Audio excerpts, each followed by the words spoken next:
Well, of course. I mean, the last couple years for me. So I put out Quietaskept 2018.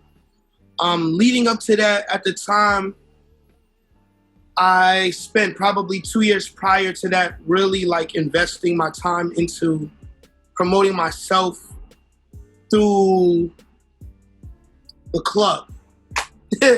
And for those that know me personally, I'm not really like a club guy. Like I'm more or less like, I like to play it cool. You know, you catch me on the block, chilling, macking with the homies, or we set something up if it's a little situation with a John or something. But yeah, this was new for me. You get what I'm saying? This was new for me to really be in the club and interact with people, and that's how I got to know a lot of DJs. Also through this run, through the 2 years prior to 2018, me dropping Quietaskept, I had management at the time. And granted, you know, me and management, we were able to get some things off the ground. But the transition that I made from 2018 Quietaskept to me coming out 2020, getting ready to release my second, which would be Father's Favorite, I have no management. Everybody that's working with me is all collaborative efforts. It's all, yo, what's going on? I rock with what you're doing. You know, let's put something together. All right, cool. It's no longer, oh, well, that's your man?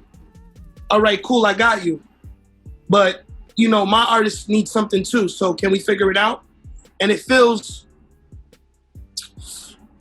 fabricated, man. It feels forced. It feels fake.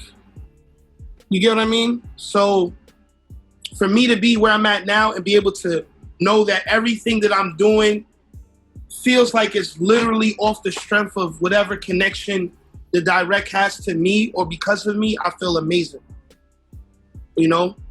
And a lot of things that I've learned are things that I always knew, but you could know something and never learn it. You know that.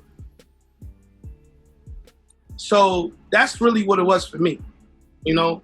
And I just had to kind of come into my own, come into this character that, I guess for better lack of words, has been dormant in this vessel. You know, I'm a very spiritual guy, so that's another thing too. I'm more spiritual now than I've ever been in my life. You know, I've been through some things that only by the grace of God am I here, am I in front of you, you know, us having this conversation. So that's just a little bit about, you know, the transition that I made in a more polite and nice way. Word. Well, shoot, that has multiple meanings, man. So you are correct that I am talking about the man upstairs. You know what I mean? The Our Father, the Almighty. You know, I don't sleep on that.